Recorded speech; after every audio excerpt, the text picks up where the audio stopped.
On change complètement notre perception aujourd'hui du swing en ayant un mouvement qui est un peu plus court vers l'arrière. Et le but de ça, c'est avec un mouvement plus court vers l'arrière, ça va nous aider à aller chercher un peu plus de rotation à travers la balle. Souvent, ce qu'on fait, c'est qu'on se concentre énormément sur la montée, on se concentre à tourner, tourner, tourner, tourner vers l'arrière, mais ensuite, lorsqu'on arrive à l'impact, on stoppe complètement.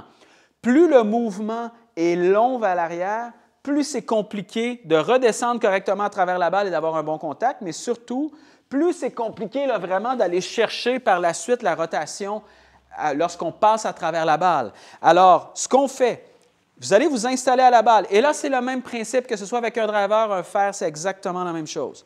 Vous allez faire un 3/4 de swing vers l'arrière. Vous faites le même mouvement qu'à l'habitude, mais simplement plus court. Donc, à peu près 3/4 de swing vers l'arrière.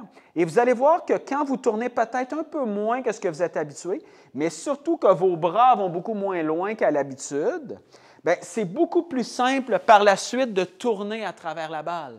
Et ce qui va vous amener nettement de meilleurs contacts, et donc, si on a des meilleurs contacts, on a plus de distance et plus de constance, c'est cette rotation de corps-là à travers la balle. Donc, on se concentre un peu moins à vraiment tourner énormément vers l'arrière, mais on va se concentrer beaucoup plus à tourner beaucoup plus, justement, à travers cette balle-là. Alors, ça va changer complètement notre perception. Moi, ce que je veux, comme je vous l'ai déjà expliqué souvent, je veux avoir l'impression que lorsque je redescends à travers la balle ici, là, je veux avoir l'impression qu'à l'impact, déjà le corps est déjà là, légèrement tourné face à ma cible qui est devant moi. Alors, si je fais un mouvement qui est ultra long comme ça ici vers l'arrière, comme on voit souvent lorsqu'on va aller chercher de la puissance, ce qui se produit, c'est que là, le corps doit tourner, tourner, tourner, tourner, tourner, tourner, tourner, tourner pour être capable d'aller chercher cette position-là. Alors, ce qu'on fait, c'est qu'on va simplement faire un mouvement qui est plus court, disons un 3/4 de swing comme ça ici. Donc, j'ai quand même un peu moins de rotation que quand je fais ça ici. Et à partir de là, je vais garder exactement la même sensation que mon but, c'est d'aller chercher de la rotation à travers la balle.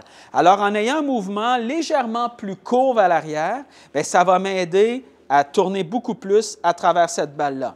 Alors, travaillez avec ça en tête. Imaginez-vous 3/4 de swing à peu près vers l'arrière. Vous laissez quand même tourner le corps, là.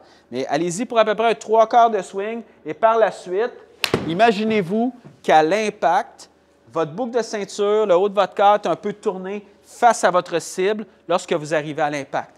Et vous allez voir qu'en tournant comme ça ici, un peu moins que ce que vous êtes habitué vers l'arrière, ça va vraiment faciliter la descente et votre moment d'impact.